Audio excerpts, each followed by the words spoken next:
हमारा mission Venus की surface पर 5 सेकंड बिताना होगा और यकीन मानो ये 5 सेकंड बहुत ही लंबे 5 सेकंड होने वाले हैं। अर्थ सोलर सिस्टम में सन से दूसरा प्लेनेट है और अर्थ का क्लोजेस्ट नेबर है और वेनस हमसे 40 मिलियन किलोमीटर दूर है और लगभग 4 महीने सफर करने के बाद आप इस सुंदर लेकिन डेडलीस्ट प्लेनेट को देखोगे।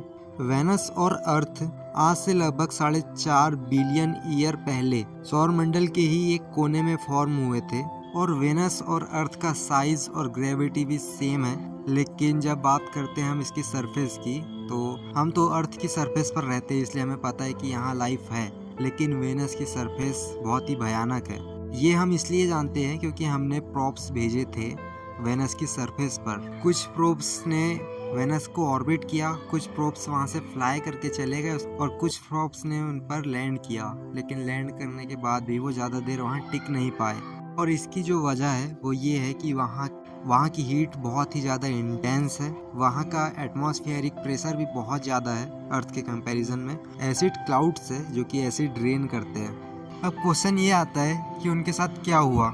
यही सवाल हमें ढूंढना है। सरफेस से 50 मीटर की हाइट पर विजिबिलिटी एकदम कम हो जाएगी और हमें मुश्किल से ही कुछ दिखाई देगा और इसके साथ ही इस प्लेनेट पर हजारों वोल्केनोज है और इसकी वजह से वहाँ के एटमॉस्फेयर में कार्बन डाइऑक्साइड बहुत ज़्यादा है और इसी के कारण जो सरफेस पर हीट है वो ट्रैप हो जाती है और सरफेस बहुत ही ज़्यादा गर्म रहती है। और जब आप बाहर निकल कर आसमान की ओर देखोगे तो आपको ऐसा लगेगा कि अभी सुबह हुई है। सर्कल टाइप का कुछ भी सन नहीं दिखेगा और वेनस का जो एटमॉस्फेयर है वो जितनी भी सन रेज रहती है उसका मात्र 10% पोर्शन को ही अंदर पहुंचने देता है सरफेस तक। लेकिन हम शुरू में बात कर रहे थे एक प्रोब के बारे में जो कि वेनस की सरफेस पर गया था। तो वो क्या था?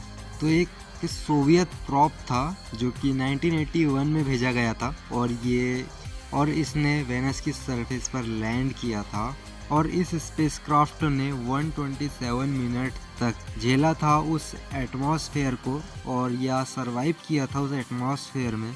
और ये किसी भी एयरक्राफ्ट में सबसे ज़्यादा ड्यूरेशन है जिन्होंने वेनस की सरफेस पर इतनी देर तक उस एटमॉस्फेयर को सरवाइव किया। लेकिन वेनेरा 13 ने उस खतरनाक हेल के जैसे एटमॉस्फेयर को खुद ही इनविटेशन दिया। वो वहाँ पर जाकर मेल्ट हो गया उतने ज़्यादा एटमॉस्फेरिक प्रेशर में। अब सपोज हमारा स्पेसक्राफ्ट 1 घंटे तक वेनस के एटमॉस्फेयर को झेलने के बाद वेनस की सरफेस पर लैंड करता है और अब वो समय आ चुका है जिस चैलेंज को पूरा करने के लिए हम यहाँ तक आए थे। वेनस की सरफेस पर 5 सेकंड बिताना है। तो जैसे ही हम स्पेसक्राफ्ट से बाहर जाते हैं आप यहाँ पर उस डेंस एयर के वेट को फील कर पाओगे और साथ ही में आपको ऐसी फीलिंग आएगी कि आप अंडर वाटर चल रहे हो और वो भी हॉट वाटर। और आपको ये जानकर बहुत ही खुशी होगी कि आपने सभी वो प्रोटेक्टिव गियर पहने हैं जो आपको प्रोटेक्ट करेंगे उस सरफेस पर या जो आपको उस हेल लाइक एटमॉस्फेयर से बचा कर रखेंगे।